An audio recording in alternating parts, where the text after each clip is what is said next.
다 부질없습니다. 평생 일구었던 자리, 가족 위에 참고 견뎠던 인내, 사회 앞에서 내세우던 체면, 결국 늙고 나면 아무 쓸모도 없습니다.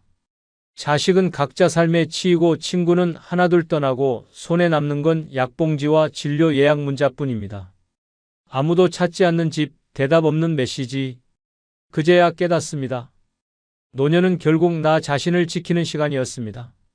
외로움도 고독도 준비한 사람만이 견딜 수 있습니다. 오늘은 다 소용없다.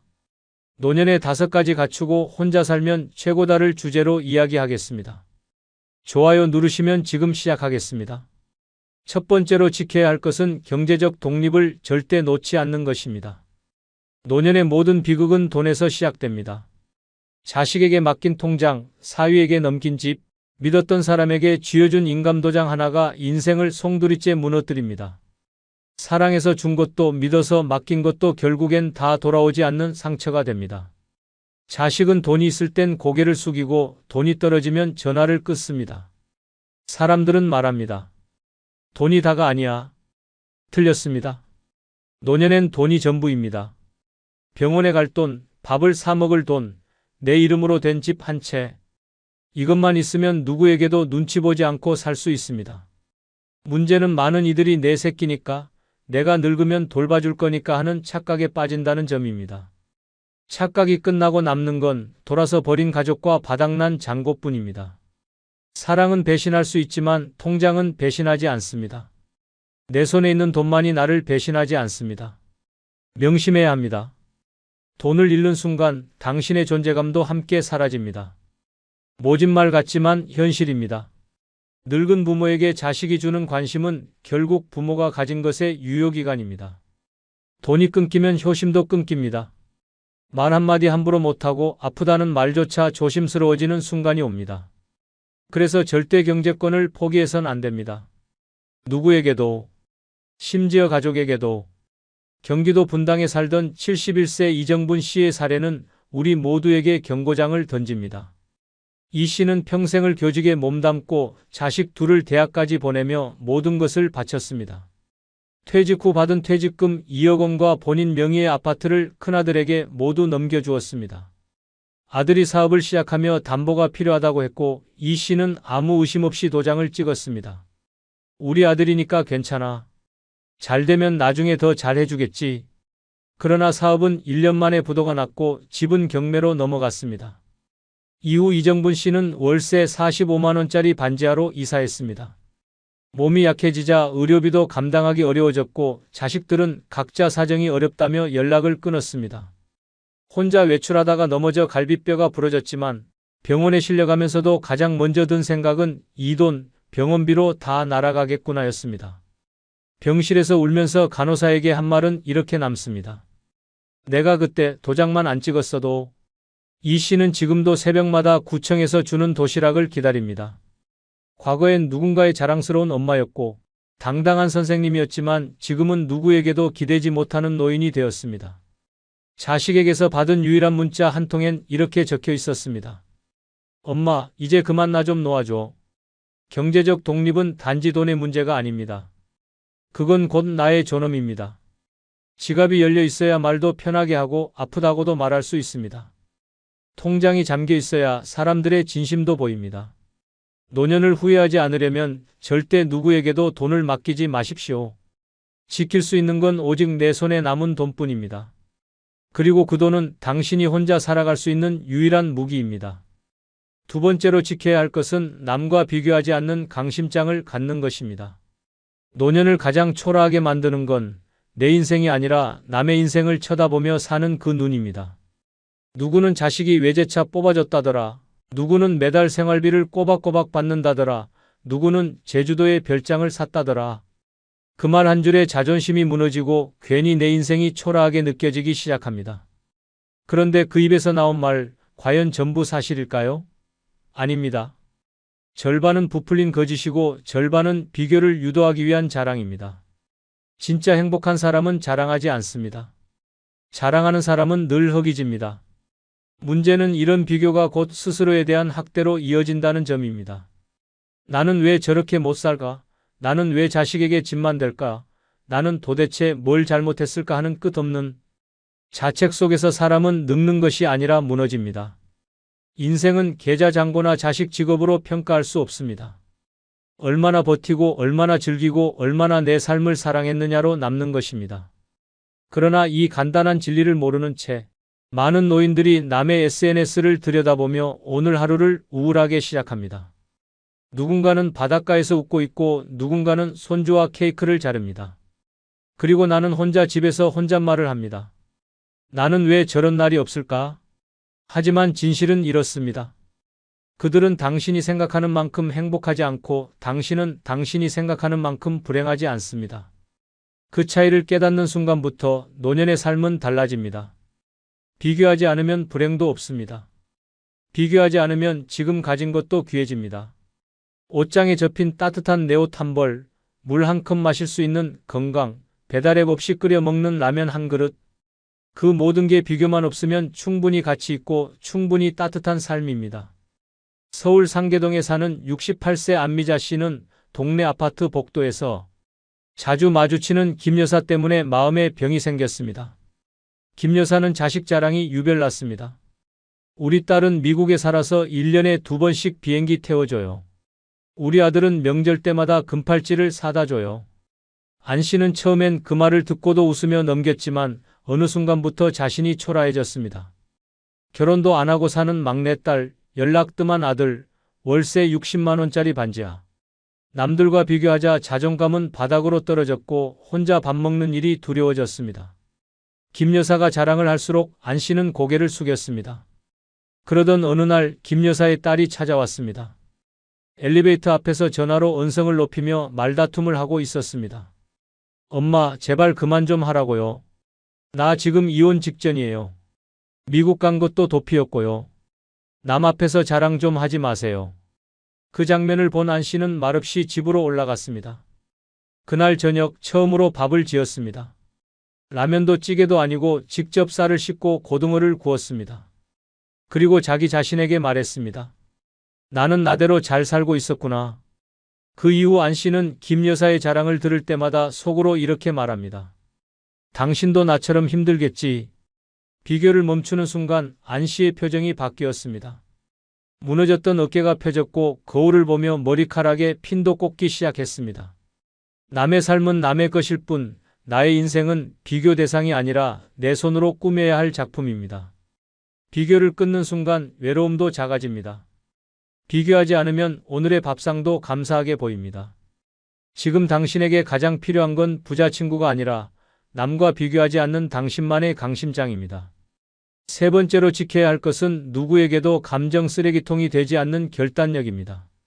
노년이 불행해지는 가장 잔인한 이유는 사람들이 당신을 쉽게 대하고 함부로 대해도 당신이 아무 말도 하지 않기 때문입니다.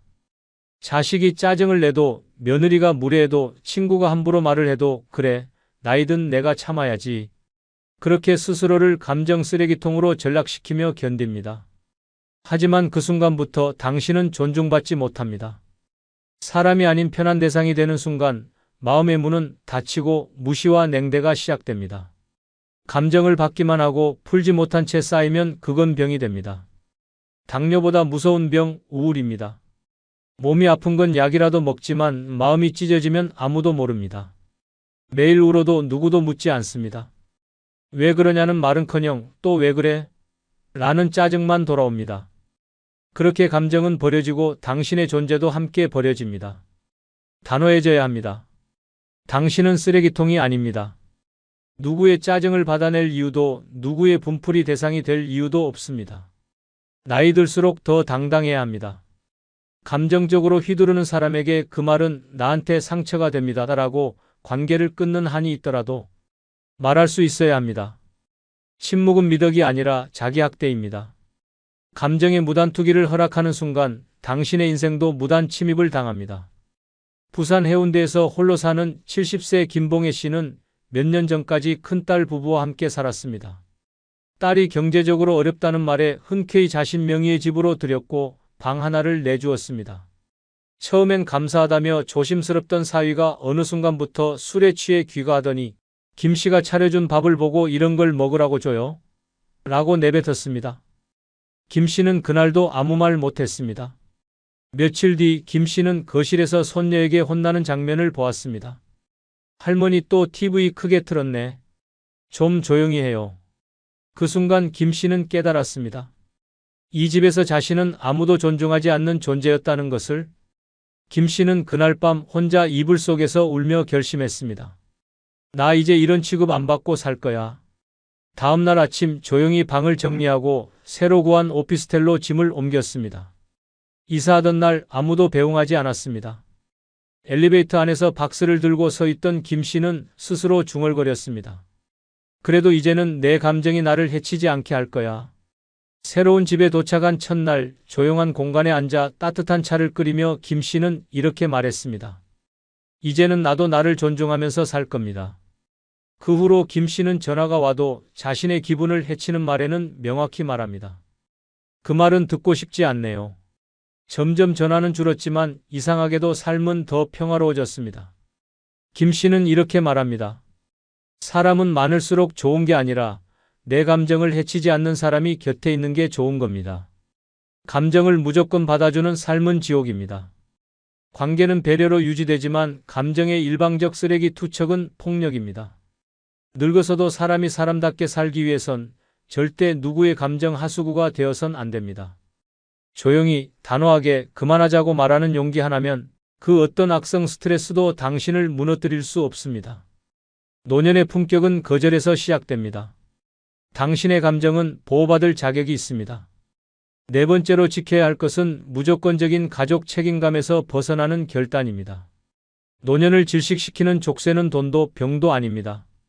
바로 그래도 가족이잖아라는 무서운 책임감입니다. 늙고 병들어도 가진 거 없어도 마지막까지 자식을 책임지려는 마음.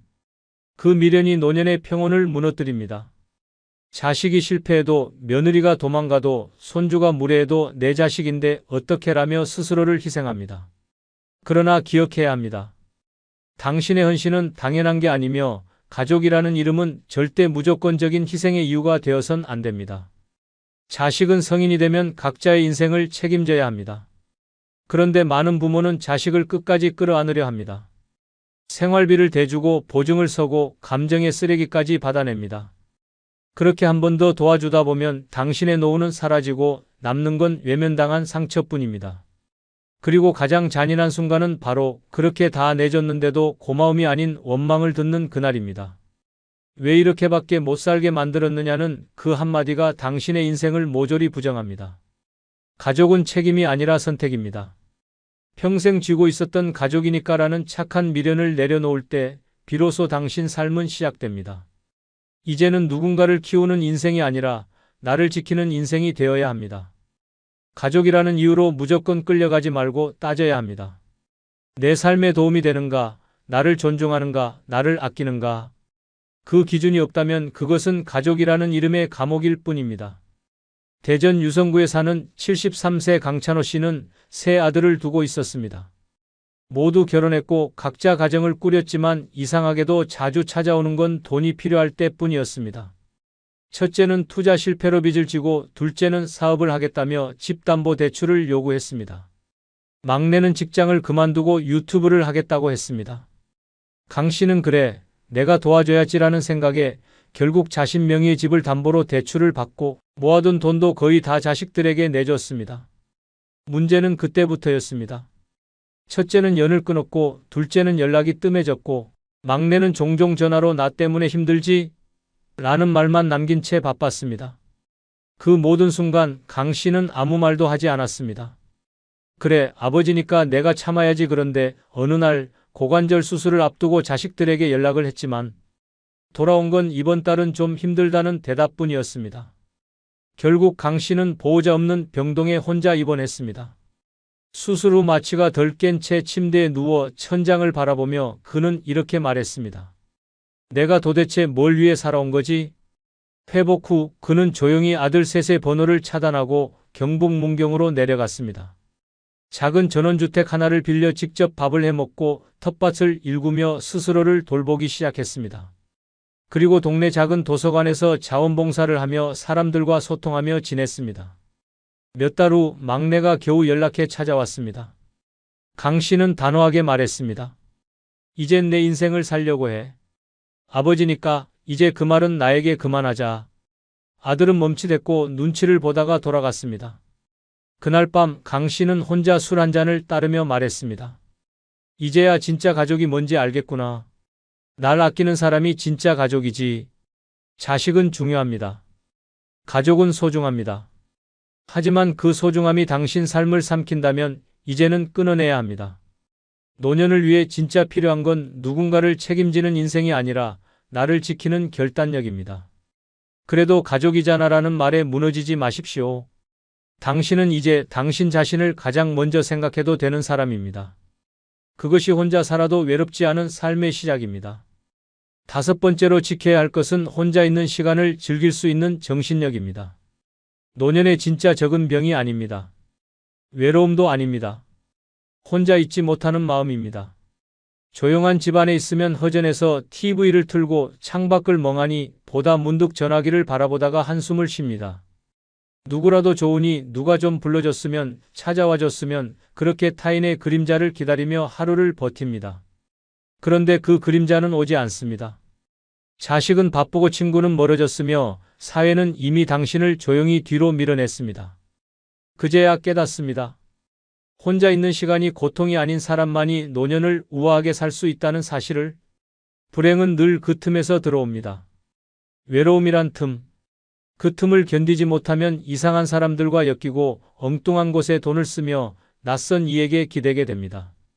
그래도 사람 하나 곁에 있으면 좋잖아. 그렇게 만나게 된 사람에게 전 재산을 빼앗기고 정서적 학대를 당하며 끝내 후회만 남깁니다. 혼자 있는 법을 배우지 않으면 누구에게든 휘둘립니다. 외로움에 중독된 사람은 누구라도 붙잡으려 들고 그 끝은 항상 똑같습니다. 배신, 갈등, 파탄. 결국 자신을 더 망가뜨리는 건 혼자가 아니라 혼자일 수 없는 불안입니다. 혼자 밥을 먹고 혼자 산책을 하고 혼자 영화를 볼 수 있어야 진짜 강한 사람입니다. 조용한 집에서 혼잣말을 하고 거울을 보며 스스로를 다독일 수 있어야 노년은 단단해집니다. 남과 함께 해야만 즐겁고 누군가 있어야만 외롭지 않다는 생각을 버리는 순간 삶은 달라집니다. 누군가를 원해서가 아니라 나를 더 아끼기 위해 혼자 있는 것. 이것이 노년을 살아가는 가장 강력한 무기입니다. 인천 부평구에 사는 69세 나경자 씨는 남편과 사별한 뒤 갑작스레 혼자가 되었습니다. 평생 남편의 출퇴근을 챙기고 자식들을 뒷바라지하며 바쁘게 살았기에 혼자 남은 삶이 견딜 수 없을 만큼 허전했습니다. 새벽마다 깨어나 멍하니 천장을 바라보고 식탁 앞에 앉아 숟가락을 들고 눈물만 흘렸습니다. 그렇게 몇 달을 보내던 어느 날 친구의 소개로 한 남성을 만났습니다. 나이 차이가 좀 있었지만 다정했고 말이 잘 통했습니다. 혼자 사는 집에 그가 자주 들락거렸고 두 사람은 어느새 자연스럽게 동거를 시작했습니다. 하지만 그건 지옥의 시작이었습니다. 처음엔 소소한 부탁이더니 나중엔 생활비를 요구했고 귀금속이 하나둘 사라지기 시작했습니다. 심지어 그 남성은 나 씨의 자식들까지 무시하며 내가 이 집 주인 아니냐고 말했습니다. 참다 못한 나 씨가 관계를 끊자 그는 혼자 살면서 뭘 그렇게 잘났다고 그러냐고 소리쳤습니다. 경찰서까지 가는 진통 끝에 결국 남자는 떠났지만 나 씨의 마음은 텅 비어버렸습니다. 그 이후 나 씨는 결심했습니다. 이제는 나 혼자 살아도 행복하게 살 거야. 매일 아침 스스로에게 편지를 씁니다. 오늘 있었던 일, 본 영화, 먹은 음식, 작은 것도 기억하고 정리하며 자신과 대화하는 법을 배웠습니다. 주말에는 도서관에 가서 책을 읽고 커피 한 잔으로 2시간을 보냅니다. 처음엔 어색했지만 지금은 말합니다. 혼자 있는 이 시간이 제일 편해요. 나 씨는 이제 누구의 전화도 기다리지 않습니다. 굳이 외출 약속을 만들지도 않습니다. 하루 3끼를 차려 먹고 식물에게 물을 주고 혼자 웃으며 삽니다. 혼자라서 불쌍하다는 말 다 틀렸어요. 저는 지금 누구보다 단단하게 삽니다. 라는 말을 당당히 합니다. 노년은 결국 혼자 사는 시간의 연속입니다. 그 시간을 고통으로 만들지 않기 위해선 혼자 있는 자신을 사랑하는 연습이 필요합니다. 누구의 말도 누구의 손도 필요 없이 혼자 있어도 마음이 괜찮은 사람. 그 사람이 진짜 행복한 노년을 맞이합니다. 혼자 있는 시간을 외롭지 않게 만드는 힘. 그것이 당신에게 가장 마지막까지 필요한 정신력입니다. 다 부질없습니다. 믿었던 사람은 하나둘 모두 떠나고 사람에게 기대었던 마음은 무심한 외면으로 돌아오며 끝내 남는 건 지친 몸과 상처 입은 마음뿐입니다. 자식은 바빠서, 배우자는 무관심과 병으로, 친구는 자기 살기 바빠서 떠나갑니다.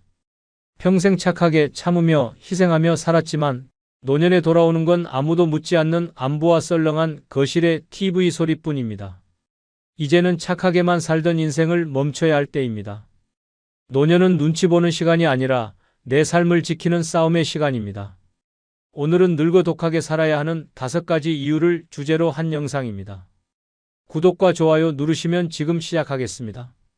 첫 번째 이유는 돈 없고 가난하면 사람 취급을 받지 못하기 때문입니다. 늙어서 가장 치욕스러운 순간은 존재는 살아있는데 취급은 투명인간처럼 받는 순간입니다. 그리고 그 순간은 대부분 돈이 떨어졌을 때 찾아옵니다. 당신이 아무리 착하고 성실하게 살아왔어도, 아무리 자식들 위해 희생해왔어도 돈이 없으면 당신의 말은 무게를 잃고 당신의 존재는 주변에서 서서히 밀려납니다. 대화의 중심에서 밀려나고 결정의 권한에서 배제되며 식사 자리조차 눈치를 보며 앉게 됩니다. 가난은 죄가 아닙니다. 하지만 사람들은 그렇게 생각하지 않습니다. 늙은 사람이 돈이 없으면 도와줘야 하는 존재가 아니라 피해야 할 부담으로 여겨집니다. 젊을 때는 우리 엄마 최고, 아버지 존경해요 라던 자식들도 당신이 생활비 좀 달라고 말하는 순간 얼굴이 바뀝니다. 왜 이렇게 돈을 못 모았어요? 지금도 받는 연금 있잖아요 라는 말로 당신의 과거와 인생을 평가하기 시작합니다. 더 충격적인 건 자식뿐만이 아닙니다.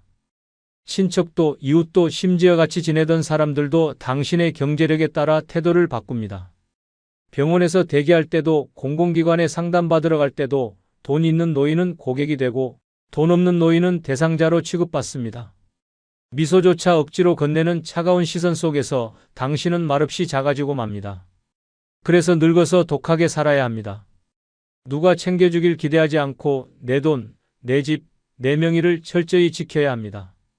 내 이름으로 된 통장에 잔고가 있어야 말 한마디에도 힘이 실리고 병원에서도, 자식 앞에서도, 이웃 앞에서도 어깨 펴고 당당해질 수 있습니다. 착하게 사는 건 젊을 때나 통했지만 늙어서 가난하면 아무리 착해도 존경 대신 동정만 남습니다. 그리고 그 동정조차 오래가지 않습니다. 서울 동작구에 사는 73세 한명자 씨는 과거 유통업체에서 회계 일을 하며 3남매를 키웠습니다. 남편 없이 홀로 자식 셋을 대학까지 보내며 밥을 굶는 날도 많았습니다. 엄마 덕분에 우리가 컸다며 자식들은 늘 고마워했습니다. 하지만 한 씨는 자신보다 자식 뒷바라지를 우선했고 정작 본인은 연금도 재산도 제대로 챙기지 못한 채 은퇴를 맞이했습니다. 처음엔 자식들도 엄마같이 살아요라며 말했지만 막상 함께 살자 생활비 문제가 시작됐습니다.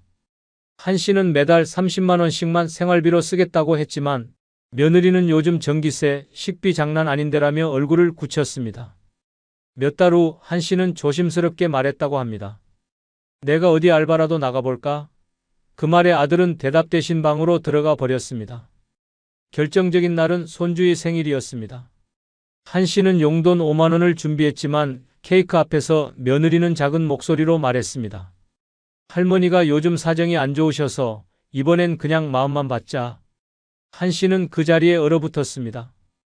손주는 어리둥절했고 딸은 휴대폰만 들여다보았습니다. 그날 밤 한 씨는 방에서 몰래 짐을 쌌습니다. 말도 없이 집을 나와 근처 월세 단칸방으로 이사했습니다. 지금 그녀는 홀로 고물상에서 검수 아르바이트를 하며 한 달에 50만 원씩 모으고 있습니다. 늙어서 가장 무서운 건 병도 아니고 외로움도 아니야. 돈 없는 내가 사람 대접 못 받는 그 순간이었어. 그녀는 말합니다. 이젠 다시는 누구한테도 손 벌리지 않을 거야. 내 노후는 내가 지킬 거야. 가난한 노인은 따뜻한 말 한마디에도 속아 넘어가고 그 말조차 사라진 자리엔 무시와 소외만 남습니다. 그래서 늙어선 독해져야 합니다. 돈을 목숨처럼 지키고 재산을 누구에게도 넘기지 말고 자기 이름 석자를 당당하게 지킬 수 있어야 합니다. 늙어 돈 없으면 말도 인격도 사랑도 잃습니다. 가난한 노인은 아무리 의젓해도 끝내 사람 취급받지 못합니다. 이 잔인한 현실 앞에서 살아남고 싶다면 지금부터라도 냉정하게, 독하게 살아야 합니다. 그것이 당신 존엄을 지키는 유일한 길입니다. 두 번째 이유는 노년의 착함은 이용당하기 딱 좋기 때문입니다. 나이 들수록 착한 사람이 되라고 합니다. 말끝마다 미안하다고 하고 자식들 눈치 보며 참고 주변 부탁에 그래, 내가 해줄게라고 대답하는 사람. 겉으로 보기엔 참 좋은 어른입니다. 하지만 현실은 정반대입니다. 노년에 착하게 굴면 돌아오는 건 존경도 감동도 아닌 철저한 이용과 착취뿐입니다. 당신이 착하다는 이유로 사람들은 부탁을 시작합니다. 처음엔 어머님 이것 좀 도와주세요였던 말이 어느 순간 이건 어머니가 하셔야죠로 바뀝니다. 자식은 당신의 침묵을 동의로 받아들이고 며느리는 당신의 양보를 책임으로 덧칠합니다. 착함은 곧 아무 말 안 하는 사람에게 떠넘기기 가장 쉬운 핑계가 됩니다. 노년에 착하다는 건 세상에서 가장 위험한 포지션입니다. 강하게 말하면 노인네가 성질 부린다고 욕먹지만 가만히 있으면 끝없이 이용당합니다. 보험 권유, 전화 사기, 친척 부탁, 자식의 대출 보증까지 당신이 착하게 한 발 물러서면 세상은 그 틈을 노리고 당신 위에 올라탑니다.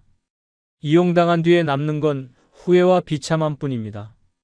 특히 가족은 가장 쉽게 부모의 착함을 악용합니다. 우리 엄마는 절대 안 싫다고 하잖아. 아버지는 다 이해해 주시니까? 이런 말을 듣는 순간 당신은 가족의 방패막이이자 희생양이 됩니다. 자신이 원하지 않는 일도 감당해야 하고 재산과 시간, 감정까지 내어줘야 합니다.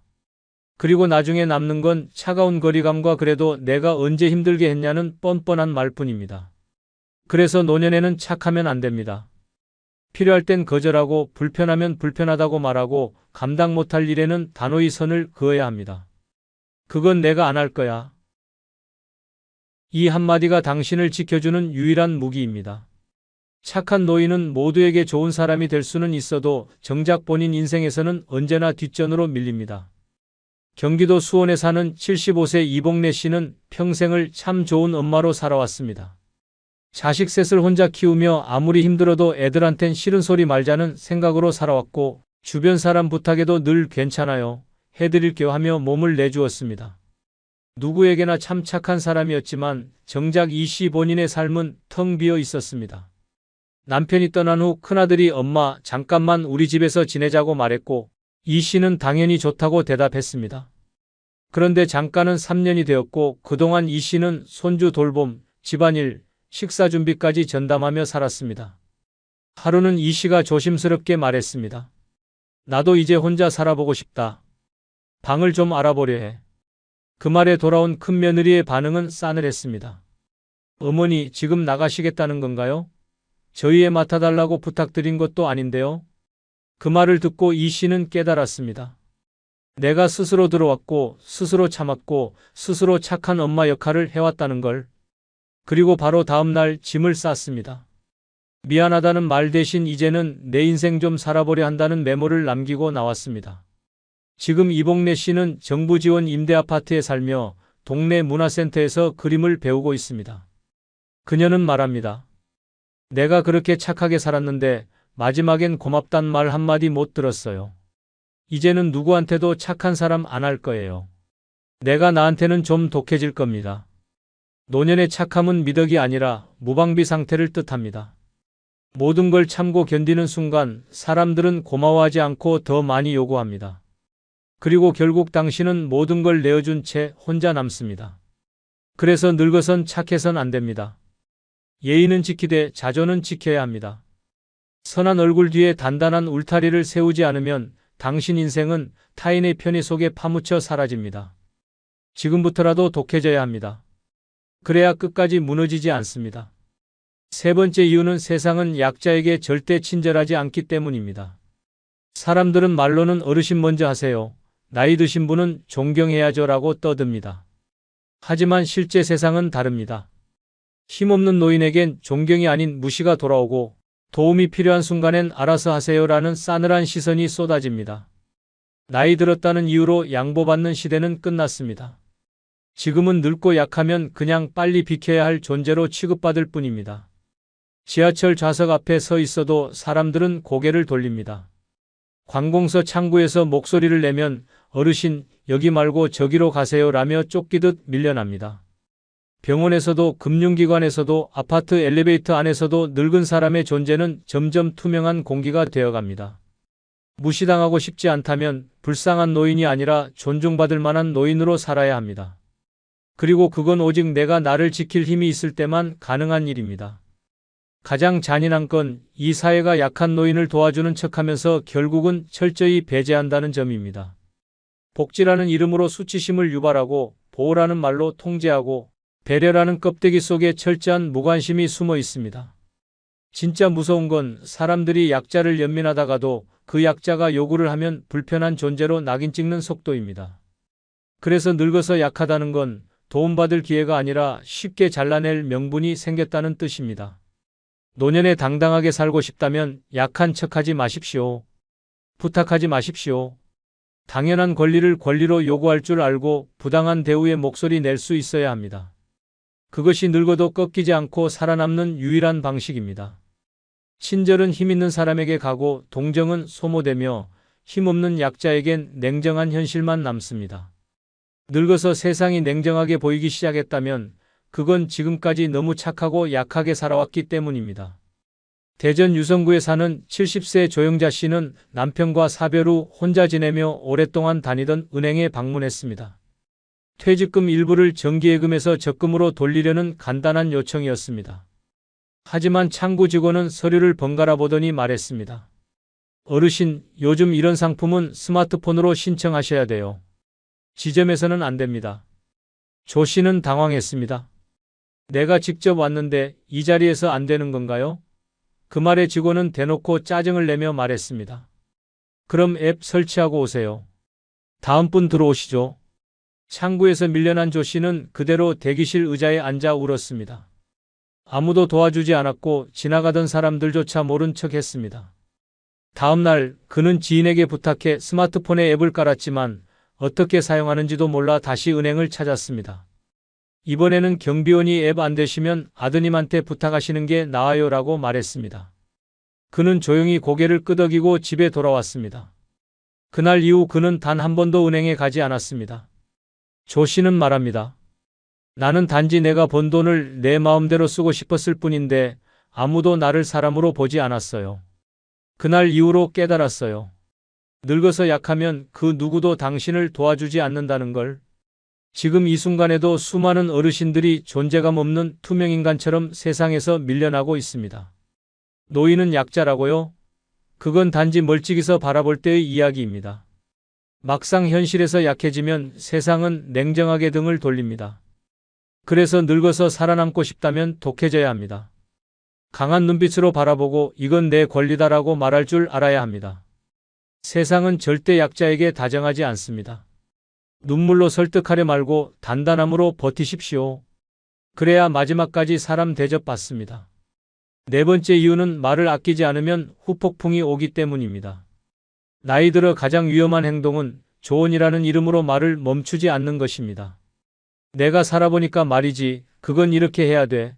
내가 해봐서 아는데. 같은 말은 아무리 좋은 의도로 건넨다 해도 젊은 세대에겐 오지랖이고 간섭으로 들릴 뿐입니다. 아무도 묻지 않았는데 먼저 나선 말은 칭찬도 아니고 도움이 아닌 독이 됩니다. 당신이 부모든 어른이든 인생 선배든 상관없습니다. 시대는 달라졌고 당신의 말은 더 이상 권위로 받아들여지지 않습니다. 사람들은 조용한 어른을 존중하지 좋은 많은 어른을 존경하지 않습니다. 하지만 많은 이들이 여전히 말로 존재감을 증명하려 합니다. 자식 문제, 손주 교육, 며느리의 살림 방식, 사위의 태도까지 말하지 않으면 안 될 것 같고 지적하지 않으면 불안해집니다. 그러나 그 불안은 결국 싸늘한 반응으로 되돌아옵니다. 엄마, 제발 좀 가만히 계시면 안 돼요? 아버지, 이제 그런 얘긴 그만하세요.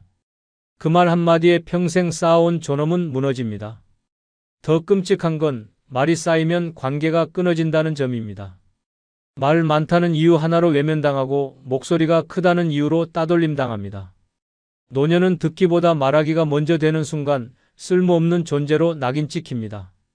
당신은 도움을 주고 싶었지만 상대는 통제당한다고 느낍니다.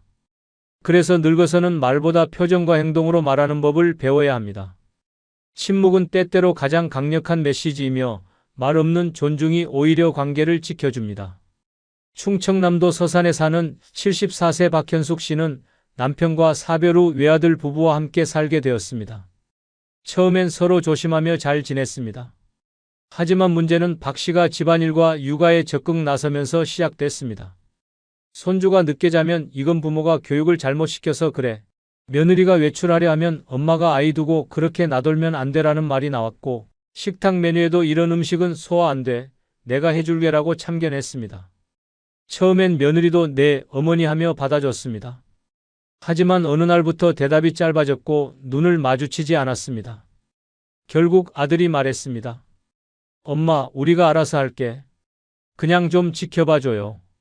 박 씨는 상처받았지만 잠시뿐이었습니다. 얼마 지나지 않아 다시 참견했고 어느 날 손주에게 너도 버릇이 없다.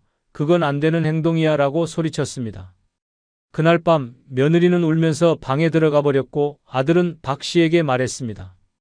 엄마, 며칠만 친정이라도 다녀오세요. 우리 좀 쉴 시간이 필요해요. 그 말에 박 씨는 결국 짐을 쌌습니다. 돌아서며 남긴 말은 단 한마디였습니다. 나는 도우려 했을 뿐인데. 지금 박 씨는 혼자 삽니다. 혼잣말을 줄이기 위해 라디오를 틀고 말이 많았던 과거를 후회하며 침묵하는 연습을 시작했습니다. 그녀는 말합니다. 말 한마디로 무너진 관계는 다시 붙지 않더라. 늦게 배웠지만 이제는 말보다 눈빛으로 말하는 법을 배워가고 있어. 이 사례는 무서운 진실을 보여줍니다. 늙어서 가장 위험한 무기는 바로 내 입입니다. 아무리 좋은 의도라도 말이 많아지면 사람들은 등을 돌립니다. 자식도 가족도 주변 사람들도 당신의 말보다 조용한 존재감을 원합니다. 늙어 독하게 살아야 하는 이유는 말을 아끼는 용기를 갖기 위해서입니다. 말로 무너진 관계는 다시 붙지 않습니다. 그래서 말은 절제해야 하고 조언은 요청받았을 때만 꺼내야 합니다. 당신의 입을 닫을수록 주변 사람들은 당신을 더 깊이 봅니다. 존중은 말로 얻는 게 아니라 침묵으로 남기는 자리에 피어납니다. 5번째 이유는 자식도 배우자도 결국 당신 곁을 떠날 수 있기 때문입니다. 가족이 평생 함께할 거라 믿는다면 그건 착각입니다. 자식은 자라고 나면 자기 삶으로 떠나고 배우자는 언제든 병이나 죽음 혹은 냉정한 무관심으로 등을 돌릴 수 있습니다. 그때 깨닫습니다. 내 곁에 영원히 남아있는 사람은 결국 나 하나뿐이었다는 사실을. 그런데도 많은 사람들이 나이 들어서도 가족에게 헌신하고 기대며 삽니다. 하지만 그 기대가 부서지는 순간 삶은 순식간에 무너집니다. 그래도 내 자식인데 설마 우리 부부는 다르다는 말은 현실 앞에서 허망한 자기 위안일 뿐입니다. 아무리 자식을 위해 몸을 부숴가며 살아도 부모의 노후까지 책임져 줄 자식은 드뭅니다. 배우자와의 평생 동행도 결국 어느 날 병실에서 혹은 차가운 뒷모습으로 끝이 날 수 있습니다. 사람은 다 떠나지만 노년에 혼자 남은 당신은 누구도 대신해 주지 않습니다. 늙어 독하게 살아야 하는 이유는 바로 여기에 있습니다. 기대지 않기 위해, 무너지지 않기 위해, 떠나는 사람들을 붙잡지 않기 위해서입니다. 가장 잔인한 건 이별이 언제나 조용히 다가온다는 점입니다. 자식은 어느 날 갑자기 멀어지지 않습니다. 처음엔 전화 횟수가 줄고 다음엔 명절에 얼굴을 비추지 않으며 결국엔 엄마, 우리도 사정이 있어요 라는 말로 끝맺습니다. 배우자도 마찬가지입니다. 어느 날 병세가 악화되어 손 한 번 못 잡고 떠나가거나 혹은 같은 집에 살아도 말 한마디 없는 벽이 되어갑니다. 이런 상황에서 살아남으려면 마음을 단단히 먹고 독하게 준비해야 합니다. 혼자서도 당당히 일어설 수 있도록 말입니다. 부산 금정구에 사는 72세 김영순 씨는 평생 가족만 바라보고 살았습니다. 남편은 공무원이었고 자식 셋을 키우며 손 하나 까딱 안 하고 살게 해줬습니다. 김 씨는 늘 생각했습니다. 우리 가족은 절대 안 무너져. 나는 끝까지 이들과 함께 할 거야. 하지만 인생은 그렇게 흘러가지 않았습니다. 남편은 퇴직 후 건강이 급격히 나빠졌고 3년 만에 병으로 세상을 떠났습니다. 그 후 김 씨는 큰아들 집에 의지하며 살았습니다.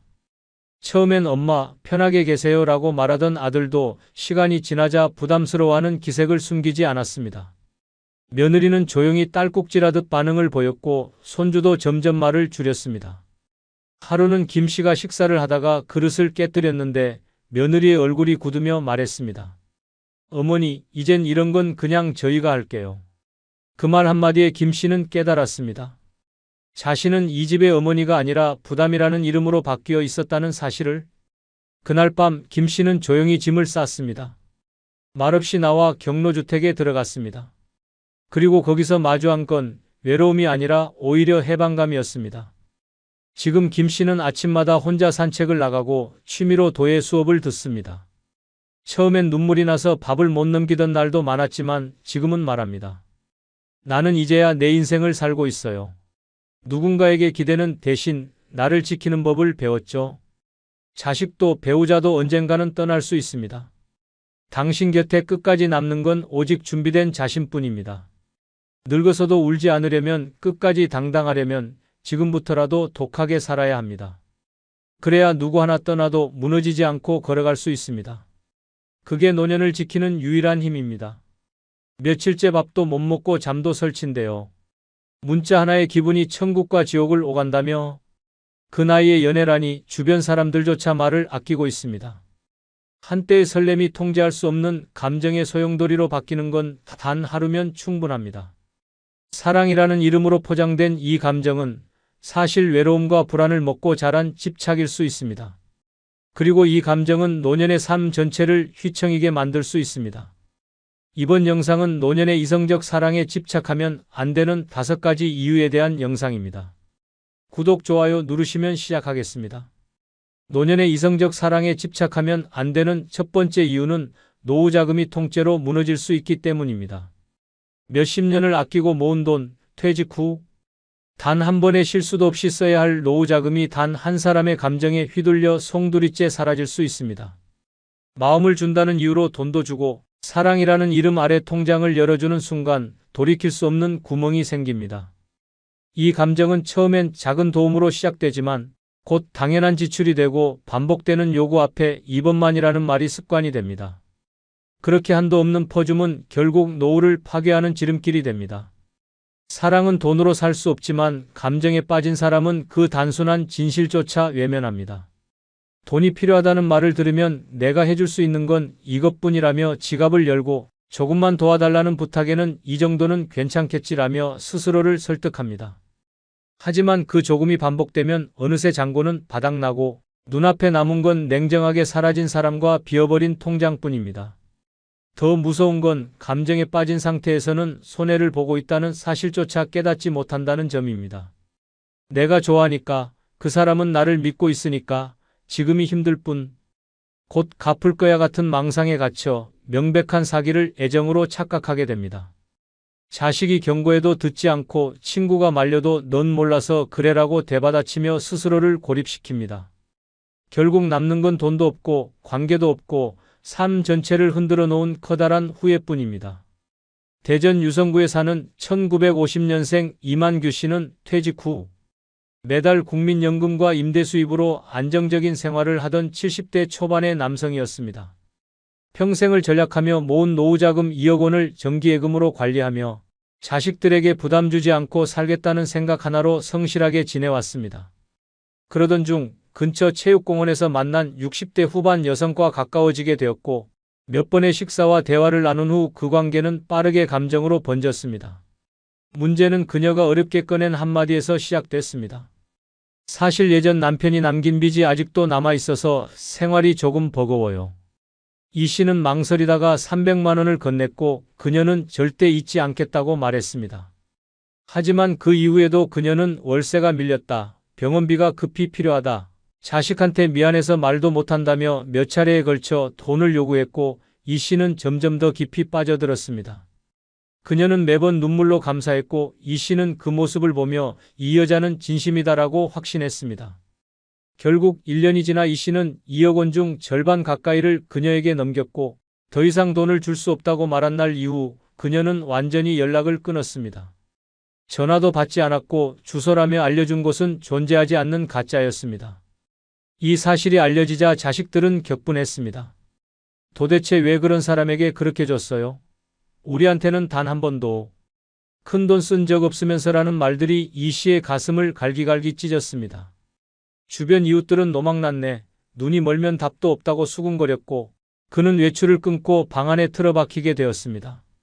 그가 30년을 모은 돈은 1년 만에 사라졌고 회복할 방법은 없었습니다. 그 돈은 병원비, 요양비, 말년의 평온한 삶을 지키는 마지막 버팀목이었습니다. 단 한 사람에게 감정을 주었고 그 대가로 인생의 마무리를 흔들어버린 것입니다.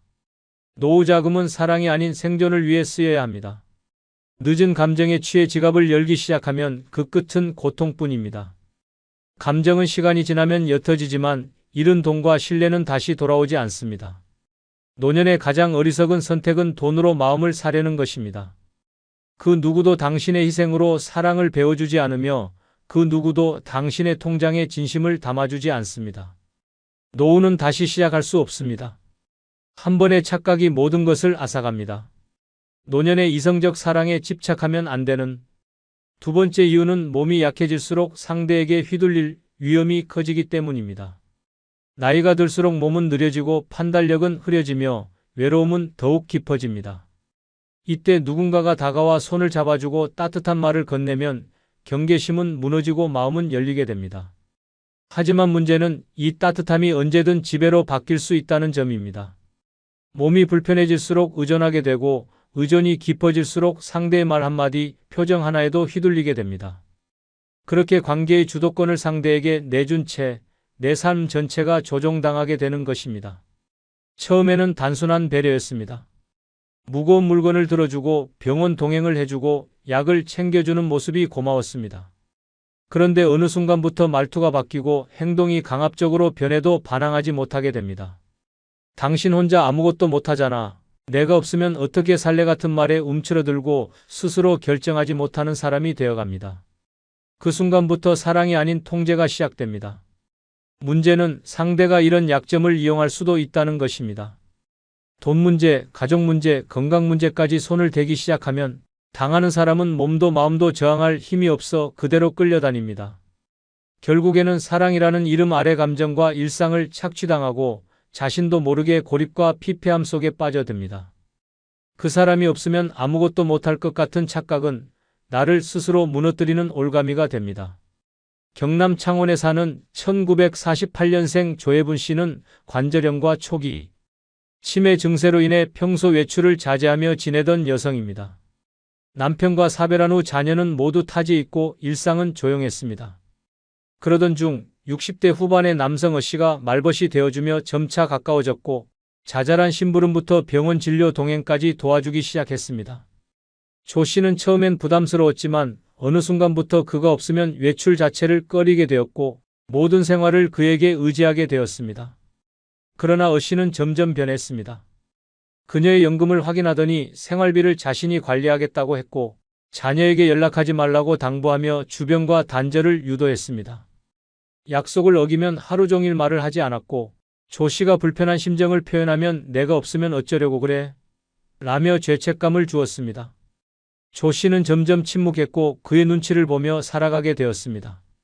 어느 날 가까이 지내던 옆집 주민이 이상한 낌새를 느끼고 자녀에게 연락했고 자녀가 내려와 상황을 확인한 끝에 조 씨는 요양병원으로 옮겨졌습니다. 이미 통장에서는 수천만 원의 인출 기록이 있었고 자택 명의까지 씨가 위임을 요구했던 정황이 밝혀졌습니다. 그 모든 시간 동안 조 씨는 그 사람은 나를 도와준 유일한 사람이었어요 라고 말했습니다. 믿고 싶었던 것입니다. 하지만 그녀의 몸이 약해지고 혼자 살 수 없게 되자 그 믿음은 완전히 이용당한 것이었습니다. 노년에는 사랑보다 경계가 먼저입니다. 몸이 약해질수록 감정에 의존하게 되고 그 감정은 누군가에게는 지배의 기회가 됩니다. 판단이 느려지고 거절이 어려워질수록 내 삶은 내 것이 아니게 됩니다. 결국 관계는 지켜주는 것이 아니라 지배하는 방식으로 바뀌고 나는 그 안에서 힘없이 무너지는 존재가 됩니다. 늦은 나이에 진짜 사랑을 만나는 건 축복일 수 있지만 그 축복이 감정을 앞세운 통제가 된다면 그것은 감옥일 뿐입니다. 특히 몸이 약한 노년에는 더욱 냉정해야 하며 의존과 사랑을 착각해서는 안 됩니다. 사랑은 함께 걷는 것이지 한 사람이 끌고 가는 것이 아닙니다. 내 삶의 중심이 흔들릴 만큼 휘둘린다면 그 감정은 이미 독이 되었음을 반드시 자각해야 합니다. 노년의 이성적 사랑에 집착하면 안 되는 세 번째 이유는 호의가 의무로 변할 수 있기 때문입니다. 처음엔 가벼운 호의였습니다. 아플 때 병원에 같이 가주고 눈 오면 안부 전화 한 통 걸어주고 시장에서 우연히 산 간식을 나눠주는 정도였습니다. 하지만 상대가 그 호의를 사랑이라 착각하는 순간부터 이 관계는 무섭게 뒤틀리기 시작합니다. 한 번 웃어줬더니 계속 웃어줘야 하고, 한 번 챙겨줬더니 매일 챙겨줘야 하고, 하루 연락 안 하면 왜 안 했냐며 서운해합니다. 말 한마디, 행동 하나에 의미를 부여하고 기대하고 요구합니다. 그렇게 작은 호의는 어느 순간 해야만 하는 일로 바뀝니다. 이성적인 감정은 주고받는 균형 속에서 피어야 하지만 집착은 일방적입니다. 한쪽이 부담을 느끼고 도망치고 싶어도 다른 한쪽은 더 강하게 매달립니다. 나는 이렇게까지 하는데 왜 몰라주냐는 불만이 쌓이고 결국 상대는 두려움을 느끼며 뒷걸음질 칩니다. 더는 연락하지 않기 위해 전화번호를 바꾸고 만남을 피하기 위해 모임에서 사라지고 급기야 주변 사람들까지 함께 피하게 됩니다. 남은 건 오해와 원망 그리고 참혹한 고립뿐입니다. 노년은 이미 충분히 많은 것을 감내하며 살아온 시기입니다. 이 시기에는 억지스러운 관계로부터 자유로워야 하고 누군가의 삶을 대신 책임질 필요도 없습니다. 그런데 누군가의 잘못된 집착이 한 사람의 일상을 속박합니다. 거절이 곧 상처가 되고 거리를 두면 냉정한 사람이라 손가락질받게 됩니다. 호의는 진심이어야지 의무가 되는 순간 마음이 무너집니다. 부산에 사는 1953년생 정희자 씨는 지역 복지관에서 평생교육 강의를 들으며 여유로운 시간을 보내고 있었습니다. 그곳에서 자신보다 2살 어린 남성 김모 씨를 알게 되었고 처음에는 함께 식사를 하거나 차를 마시는 단순한 관계였습니다. 정 씨는 김 씨가 혼자 지낸다는 말을 듣고 도시락을 싸주거나 병원 진료에 동행하기도 했습니다. 그녀에게는 그냥 인간적인 호의였습니다. 하지만 문제는 그때부터 시작됐습니다. 김 씨는 점점 더 많은 걸 요구했습니다. 오늘은 도시락 없어요? 감기 기운 있는데 약 좀 사다 줄래요? 요즘 얼굴 안 보여 서운했어요 라며 노골적인 감정 표현을 시작했습니다. 정 씨는 당황했지만 거절하는 것도 미안해 계속해서 돌봤습니다. 그러던 중 김 씨가 주변에 요즘 누구랑 사귄다고 말하고 다닌다는 이야기를 들었습니다. 충격을 받은 정 씨는 관계를 정리하려 했지만 김 씨는 전화를 수십 통씩 걸고 복지관 앞에서 기다리는 등 위협적으로 변했습니다. 결국 정 씨는 복지관의 출입을 중단했고 소문은 퍼졌습니다. 도시락 싸다 정든 모양이네, 사귄 줄 알았는데 일방적이었대 같은 말들이 오갔습니다. 그녀는 누군가를 돕고자 했던 마음 하나로 모든 모임에서 등을 돌리고 집에 틀어박히게 됐습니다. 그는 분명 처음엔 도움이 필요한 사람처럼 보였습니다.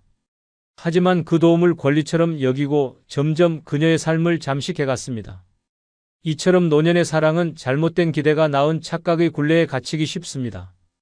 특히 호의를 오해하고 그 호의에 더 많은 걸 요구하는 순간 관계는 왜곡됩니다. 도와주는 사람은 점점 지치고 요구하는 사람은 점점 당연하다는 듯 받아들입니다. 그리고 그 호의가 끊기는 순간 원망과 비난이 쏟아집니다. 이 감정의 뒤틀림은 단순한 실망을 넘어서 사람을 고립시키고 정신적으로 파괴합니다. 사랑은 자발적인 감정이어야지 의무가 되어서는 안 됩니다. 특히 노년에는 누구의 짐도 대신 짊어질 필요 없습니다. 도와줬던 그 마음이 당연한 책임으로 바뀌는 순간 사랑은 무기가 되고 감정은 폭력이 됩니다. 그렇기 때문에 노년의 호의는 분명하게 선을 그어야 하며 집착 앞에서는 냉정해야 합니다. 그래야만 자기 인생의 주인으로 설 수 있습니다. 노년의 이성적 사랑에 집착하면 안 되는 네 번째 이유는 삶의 루틴이 망가지기 쉽기 때문입니다. 오랫동안 지켜온 생활 습관, 규칙적인 하루의 리듬, 내가 나를 돌보던 평화로운 일상이 단 한 사람의 존재로 인해 무너져 내립니다. 아침에 하던 운동을 건너뛰고 약속된 식사 시간을 놓치며 밤마다 잠 못 이루는 생활이 반복됩니다. 오로지 그 사람의 연락, 그 사람의 말 한마디에 하루 전체가 흔들립니다. 오늘 전화는 올까? 왜 어제는 말이 짧았지 같은 불안한 감정에 갇혀 있으면 삶은 어느새 균형을 잃고 무너집니다. 규칙이 깨진 자리에는 불면과 피로, 우울과 분노만이 자리 잡게 됩니다. 노년은 무엇보다 안정이 중요한 시기입니다. 내 몸의 리듬과 마음의 평정을 지키는 것이 건강을 유지하는 핵심입니다. 그런데 사랑이라는 이름으로 감정에 빠지게 되면 그 안정은 한순간에 무너집니다. 평소 좋아하던 취미도 시들해지고 친구들과의 모임도 피하게 되며 결국 그 사람을 중심으로 모든 삶이 재편됩니다. 스스로의 삶을 잃고 상대의 기분과 반응에 따라 살아가는 감정 노예가 되어가는 것입니다. 이렇게 무너진 루틴은 건강에도 치명적인 영향을 미칩니다. 식사가 불규칙해지고 수면 시간이 줄어들며 외출은 줄고 집 안에서 핸드폰만 붙들게 됩니다. 운동은 뒷전으로 밀리고 병원 정기검진도 까먹기 일쑤입니다. 그 사람과의 대화 하나에 몰입한 나머지 나 자신은 방치되고 결국 몸과 마음이 동시에 망가지는 악순환에 빠지게 됩니다. 감정은 삶을 활기차게 만들 수도 있지만 지나치면 독이 되어 일상을 파괴합니다. 전라북도 익산에 사는 1956년생 오정숙 씨는 68세 여성입니다. 3년 전부터 규칙적인 생활을 해오며 건강을 관리하던 그녀는 아침 6시에 일어나 산책하고 정해진 시간에 식사하고 주 3회 복지관에서 요가와 영어 수업을 들으며 활기찬 노후를 보내고 있었습니다. 그러나 동네 산책 중 우연히 알게 된 60대 후반의 남성과 연락을 주고받기 시작하면서 모든 것이 바뀌었습니다. 처음엔 설렘이었습니다. 아침마다 오는 안부 문자, 커피 한 잔 나누며 웃던 대화, 주말에 같이 걷던 길이 좋았습니다. 하지만 시간이 지날수록 그 사람의 연락이 뜸해지고 말투가 변하자 그녀의 하루는 무너지기 시작했습니다. 밤새 휴대폰을 붙잡고 아침 산책은 포기하게 되었고 수업도 이유 없이 빠지기 시작했습니다. 혹시 내가 싫어진 걸까? 다른 여자가 생긴 걸까? 같은 불안이 마음을 뒤덮으면서 생활은 점점 엉망이 되었습니다. 결국 그녀는 체중이 줄고 식욕은 사라졌으며 병원에서는 우울증 초기 진단을 받았습니다. 그와의 관계는 자연스럽게 멀어졌지만 그녀의 일상은 끝내 돌아오지 못했습니다.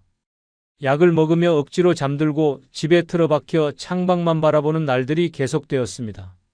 3년간 만들어온 평온한 루틴이 단 몇 달 사이 무너져버린 것입니다. 사랑이 삶을 풍요롭게 만들 수도 있지만 그것이 집착으로 바뀌는 순간 삶의 균형은 붕괴됩니다. 노년에는 감정보다 루틴이 먼저입니다.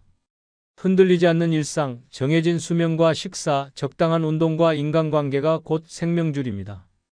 그 질서를 흔드는 감정은 아무리 달콤해 보여도 결국 나를 무너뜨리는 독이 될 수 있습니다. 늦은 나이의 사랑일수록 더 조심해야 하는 이유는 다시 삶을 바로 세울 체력이 남아있지 않기 때문입니다. 나를 가장 아껴야 할 시기, 감정의 경랑에 휩쓸려 내 삶의 질서를 무너뜨리는 어리석음은 피해야 합니다. 5번째 이유는 인생을 마무리하는 시기에 감정적 변수는 독이 되기 때문입니다. 노년은 정리와 수용의 시간입니다. 욕심을 내려놓고 관계를 정돈하며 나 자신을 돌아보는 시기입니다. 그러나 이 시기에 감정에 휘둘리게 되면 평생 쌓아온 인생의 마무리가 망가지고 맙니다. 일생에 공든 탑이 단 하나의 감정으로 흔들리고 그 여파는 돈, 명예, 자식과의 관계까지 전방위로 번집니다. 감정은 예측할 수 없기에 더욱 무섭고 특히 이성적 사랑에 대한 집착은 늦은 나이에 치명적인 파열음을 만들어냅니다. 사랑은 언제든 설렐 수 있지만 그 감정에 빠져 모든 것을 걸기엔 노년은 너무 위태로운 시기입니다. 한 사람에게 몰두한 나머지 가족과 멀어지고 재산을 흘려보내며 스스로의 건강을 놓치게 됩니다. 상대에게 마음을 빼앗기면서 동시에 인생 전체를 빼앗기게 되는 것입니다. 늦게 피어난 감정이 뜨거운 만큼 타오르고 나면 남는 건 그을린 마음과 후회뿐입니다. 더 심각한 문제는 그 감정이 수습되지 않는다는 점입니다. 젊었을 땐 실패도 교훈이 되지만 노년의 실패는 상처로만 남습니다. 자식들과 불화가 생기고 친구들은 등을 돌리며 사회적 신뢰마저 잃게 됩니다. 재산을 나눠 가진 자식들에게 노망났다는 소리를 듣고 주변에선 이 나이에 무슨 사랑 타령이냐고 수군댑니다. 결국 외로움은 더 깊어지고 스스로를 원망하게 되는 악순환이 시작됩니다. 경기도 수원에 사는 1949년생 박정복 씨는 70대 중반의 여성입니다. 남편과 사별 후 홀로 조용한 노후를 보내던 그녀는 요양보호사 자격증을 따기 위해 교육기관에 다니기 시작했습니다. 그곳에서 만난 60대 후반 남성과 몇 차례 식사를 함께하며 친밀감이 쌓였고 이후 그가 자주 전화를 걸어오고 함께 다니자며 제안하자 박 씨는 그 감정을 사랑이라 믿게 되었습니다. 문제는 그때부터였습니다. 그는 경제적으로 어려움을 호소하며 수차례 돈을 빌려갔고 그녀는 의심 없이 도와주었습니다. 자식들에게는 알리지 않았고 통장 잔고는 빠르게 줄어들었습니다. 그는 이내 자취를 감췄고 연락도 두절됐습니다. 이 사실이 자식들에게 알려졌을 때 돌아온 건 걱정이 아닌 분노였습니다.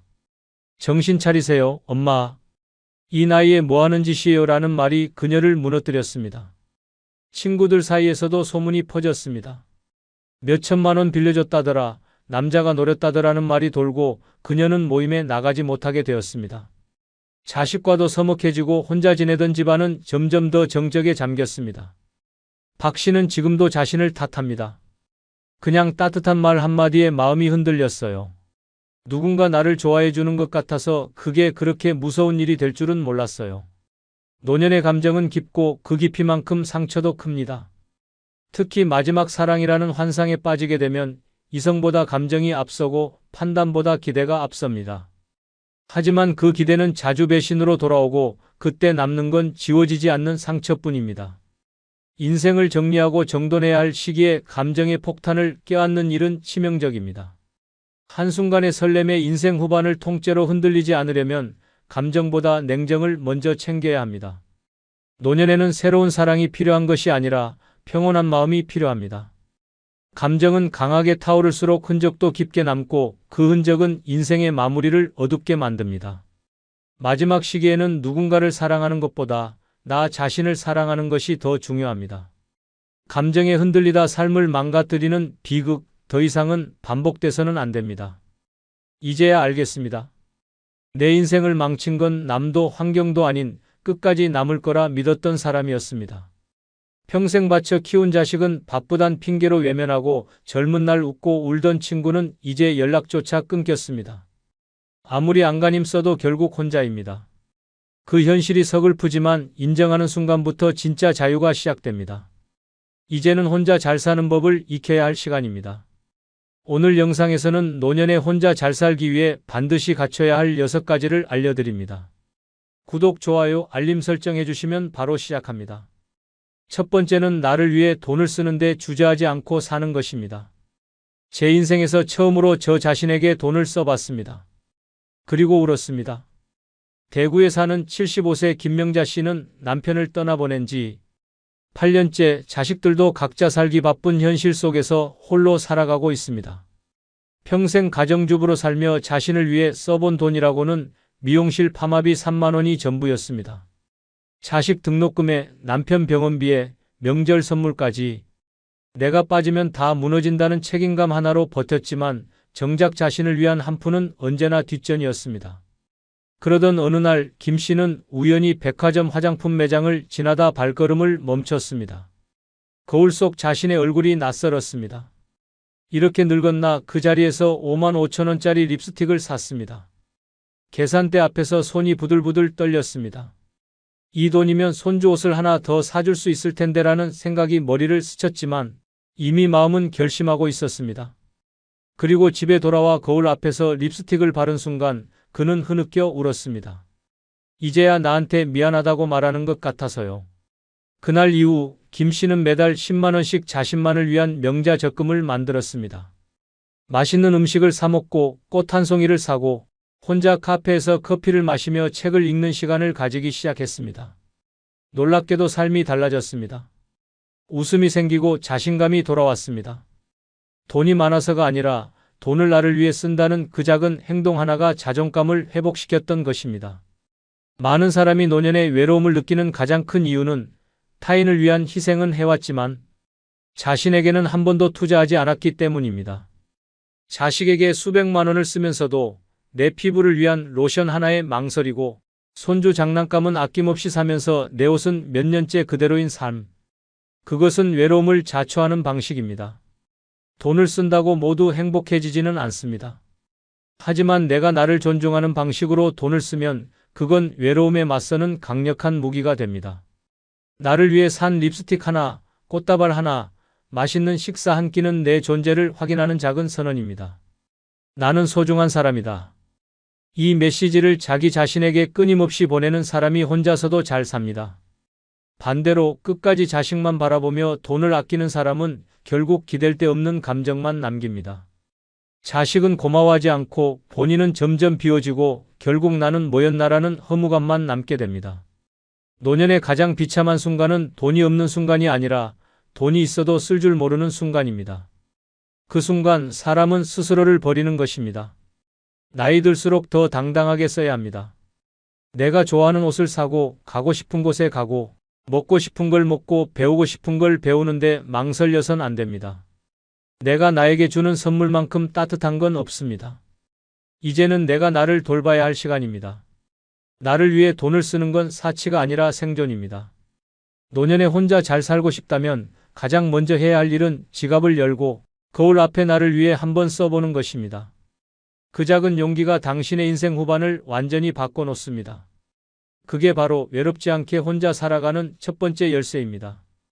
두 번째는 계획 없는 하루를 편하게 맞이하는 것입니다.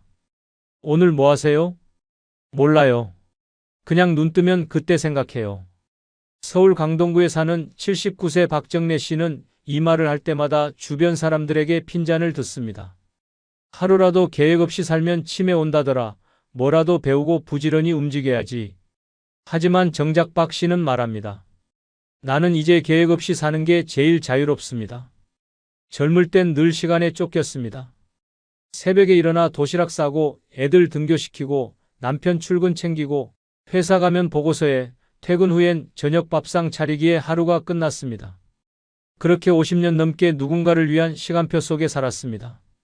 그런데 은퇴하고 남편 떠나고 자식들도 각자 삶을 살게 되자 박 씨는 갑자기 멈춘 시계처럼 버려진 기분이 들었습니다.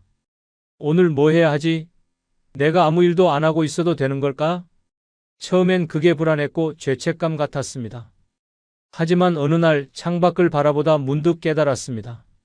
나는 왜 여태까지 나를 위한 시간표는 한 번도 짜본 적이 없었지? 그날부터 박 씨는 계획 없는 하루를 시작했습니다. 알람 없이 눈을 뜨고 기분 좋으면 아침밥을 해먹고 아니면 커피 한 잔으로 버텼습니다. 날이 좋으면 동네를 걷고 비 오는 날은 침대에 누워 책을 봤습니다. 그러자 삶이 바뀌었습니다. 예전엔 분 단위로 쪼개지던 하루가 이제는 숨을 쉬는 하루가 되었습니다. 노인이 계획 없이 산다는 건 무기력하거나 게으른 게 아닙니다. 오히려 내 마음 가는 대로 살아가는 자유를 되찾았다는 의미입니다. 지금까지 수십 년간 당신의 시간은 전부 남에게 쓰였습니다. 가정에, 직장에, 자식에게, 사회에. 이제는 누구도 당신 하루에 간섭하지 않는 시간입니다. 그런데 그마저도 스스로 통제하려고 애쓰면 노년의 마지막 자유마저 놓치게 됩니다. 아침에 눈 떴을 때 아무 일정이 없어도 괜찮습니다. 오늘 하루 아무것도 안 해도 괜찮습니다. 중요한 건 내가 내 기분대로 하루를 꾸린다는 만족감입니다. 정해진 일정 없이 책을 보다 낮잠을 자고 산책하다 쉬었다가 창밖 하늘을 멍하니 보는 그 시간들이 혼자 살아도 전혀 외롭지 않은 하루를 만들어줍니다. 계획이 없으면 허전하다는 건 아직도 쓸모에 목매는 생각입니다. 쓸모없이 살아도 되는 것이 노년입니다. 남에게 필요한 사람이 아니라 스스로에게 편안한 사람이 되어야 합니다. 많은 사람들이 말합니다. 배워야 한다, 움직여야 한다, 뭔가 해야 한다. 하지만 그건 젊은 사람들의 논리입니다. 노년에는 멍하니 있는 것이 때론 최고의 치유입니다. 그 멍한 시간이 마음의 고름을 빼주고 억눌린 감정을 풀어줍니다. 계획 없는 하루를 두려워하지 마십시오. 그건 실패가 아니라 당신이 비로소 온전히 나로 살아가는 증거입니다. 이제는 시간에게 쫓기지 말고 시간과 친구가 되어야 합니다. 혼자 살아도 잘 사는 사람은 혼자여도 조급하지 않은 사람입니다. 아무것도 하지 않아도 괜찮다는 걸 아는 사람입니다. 계획 없는 하루, 그 하루를 불안해하지 않고 누릴 수 있다면 당신은 이미 혼자 잘 살 준비가 된 사람입니다. 세 번째는 누구의 인생도 부러워하지 않는 것입니다. 저 집은 며느리가 그렇게 잘 챙긴다더라. 같은 나이인데도 손주들이 주말마다 와서 북적인다더라. 경기도 평택에 사는 76세 조정자 씨는 이 말을 들을 때마다 웃는 척했지만 속으로는 밤마다 이불을 덮고 울었습니다. 남편 없이 혼자 지내는 것도 서러운데 이웃의 자랑은 늘 조 씨의 마음을 핥히었습니다. 같은 아파트 5층에 사는 윤 여사는 딸이 매주 반찬을 가져다 주고 손주는 문 앞에서 할머니를 안고 사랑해요를 외칩니다. 조 씨는 그런 모습을 보며 자신이 뭘 잘못했나 되묻습니다. 자식에게 기대지도 않고 며느리와 다툰 적도 없이 평생 조용히 살아왔는데 왜 나는 외로움만 남았을까? 주말마다 이웃집 현관에 쌓이는 반찬 봉투를 보며 조 씨는 한 번도 받은 적 없는 도시락을 떠올렸습니다. 그러던 어느 날 그는 다짐했습니다. 이제 그만 남을 부러워하자. 나는 나니까. 그날 이후 조 씨는 비교를 멈추는 연습을 시작했습니다. 혼자 밥을 먹을 때도 TV 속 다정한 가족 광고가 나올 때도 스스로에게 이렇게 말했습니다. 나는 잘 견디고 있으니 그것으로 충분하다. 놀랍게도 그 순간부터 마음이 조금씩 가벼워졌습니다. 이웃이 손주 자랑을 해도 웃을 수 있게 되었고 자기 반찬을 직접 만들어 먹는 시간이 오히려 성취처럼 느껴졌습니다. 이제는 내 인생을 나답게 사는 게 가장 귀한 거란 걸 알게 됐어요. 가장 고통스러운 외로움은 혼자 있음에서 오는 게 아니라 남과 비교하며 스스로를 깎아내릴 때 생깁니다. 이웃의 웃음소리, SNS의 여행사진, 자식 자랑하는 이들의 말 한마디에 나를 비참하게 만드는 건 그들이 아니라 비교하는 내 시선입니다. 저 집은 손주도 많고 자식도 잘 됐다더라. 그 말은 독처럼 마음을 갉아먹습니다. 하지만 보이지 않는 진실도 있습니다. 잘나 보이는 그 집도 밤이면 한숨 쉬고 화목해 보이는 가족도 마음속엔 상처 하나쯤 안고 삽니다. 겉으로는 다 가진 듯 보여도 누구에게나 말 못할 고통은 존재합니다. 부러움은 나를 가난하게 만듭니다. 나는 나의 시간을 버텨낸 사람이고 내 인생의 숱한 굴곡을 넘어 지금 이 자리에 선 사람입니다. 그 누구의 삶과도 바꿀 수 없는 유일한 인생의 결과물입니다. 그런데 왜 그 소중한 삶을 남의 잣대로 평가하며 자책해야 합니까? 남을 부러워하는 순간 나는 내 삶의 주인이 아니라 구경꾼이 됩니다.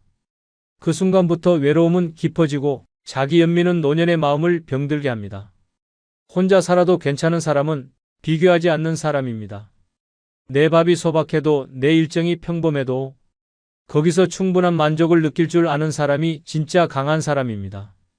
누구의 인생도 부러워하지 않는 건 내 인생을 있는 그대로 존중하는 자세입니다. 자식이 오지 않아도 손주가 연락하지 않아도 내 하루가 충만하다면 그 자체로 성공입니다. 오늘도 내가 만든 반찬을 먹고 내가 걷고 싶은 길을 걸으며 남의 시선에서 벗어나 나만의 삶을 즐긴다면 당신은 혼자서도 가장 고귀한 방식으로 잘 살아가고 있는 사람입니다.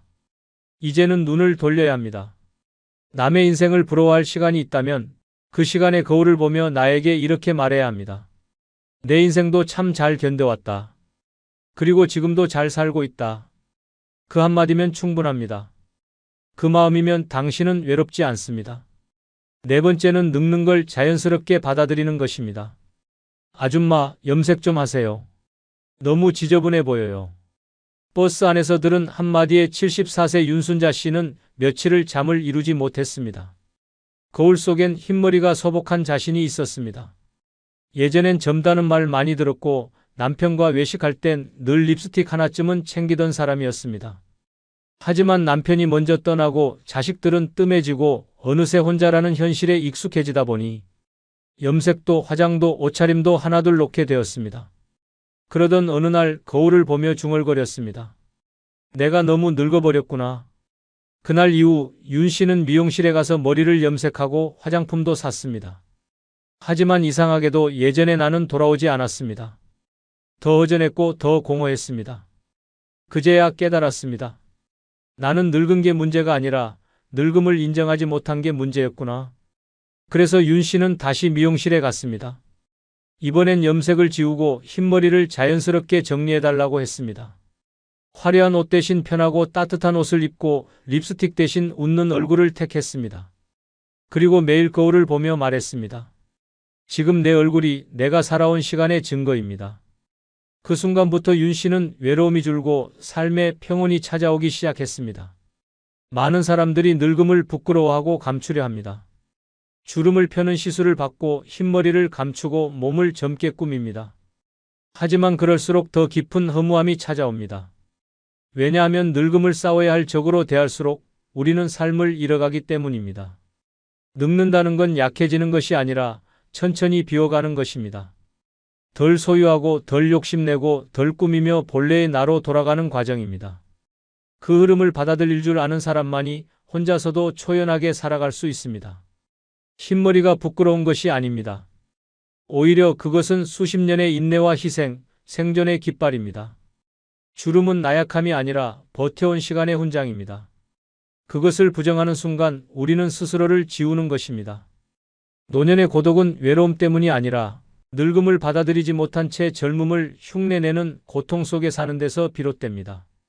젊은이들과 섞이려 애쓰고 새로운 트렌드를 억지로 좇으며 나는 아직 쓸모 있다고 외치는 그 발버둥이 결국 스스로를 더욱 초라하게 만듭니다. 진짜 혼자 잘 사는 사람은 거울 속 주름진 얼굴을 보며 당당하게 웃을 수 있는 사람입니다. 늙음을 문제가 아니라 과정으로 인정하는 사람입니다. 지금 당신이 걷는 걸음이 느려졌다고, 자꾸 깜빡한다고, 예전만큼 손이 가지 않는다고 절대 초라한 게 아닙니다. 그건 당신이 살아온 시간을 고스란히 품고 있다는 증거입니다. 늙음을 받아들인다는 건 세상의 기준에서 벗어나 이제야 진짜 나로 살아가기 시작한다는 뜻입니다.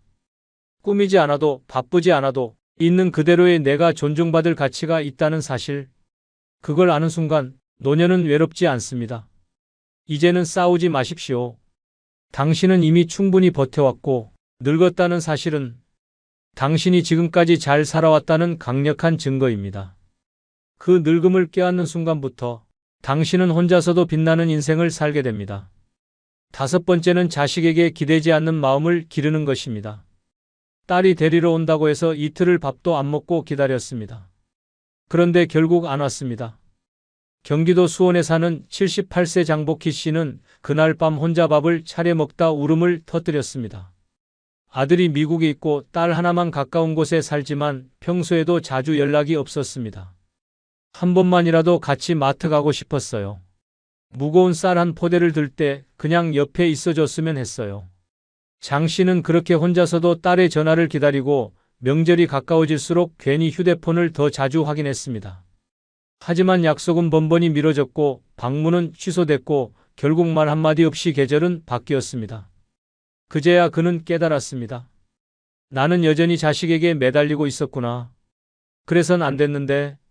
며칠 뒤 장 씨는 딸에게 전화를 걸어 말했습니다. 앞으로 오지 않아도 돼. 난 잘 지낼 거야. 이제 내 인생 살아. 딸은 당황하며 말렸지만 장 씨의 말은 단호했습니다. 그리고 그날부터 그는 스스로 장을 보고 동네 노인대학에 등록해 그림을 배우기 시작했습니다. 자식에게 기대지 않아도 괜찮다는 마음을 기른 순간 이상하게도 외로움이 줄어들었습니다. 오히려 자신을 챙기는 법을 알게 되었고 삶이 더 단단해졌습니다. 많은 부모들이 자식에게 기대다 무너집니다. 자식은 늙은 부모를 챙겨야 한다는 기대는 현실 앞에서 산산이 부서집니다. 자식은 바쁩니다.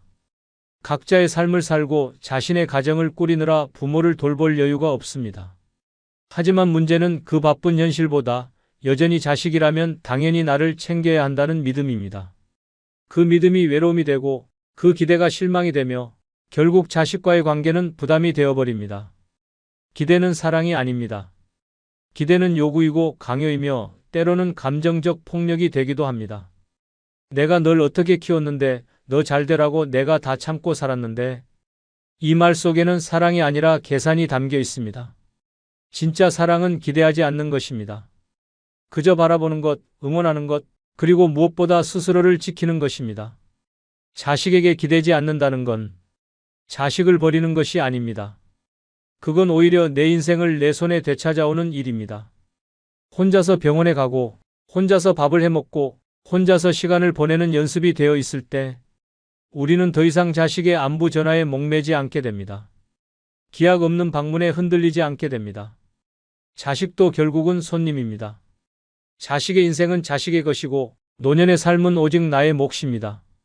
자식에게 의지하지 않고 살아간다는 건 단순한 자립이 아니라 자존의 선언입니다. 나는 나를 돌볼 수 있다.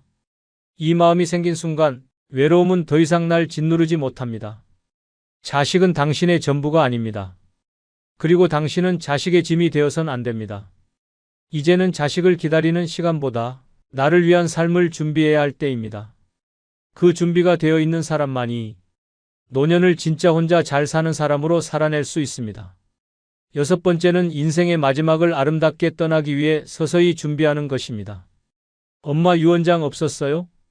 장례식은 어떻게 치러야 할지 몰라서 정말 당황했어요. 경남 김해에 사는 81세 김봉래 씨는 4년 전 언니의 임종을 지켜본 뒤 자신도 변하기 시작했습니다. 언니는 평소 씩씩하고 정정했던 사람이었고 자식들과도 무난한 관계를 유지해 왔습니다. 하지만 막상 돌아가신 뒤 자식들은 패닉에 빠졌습니다.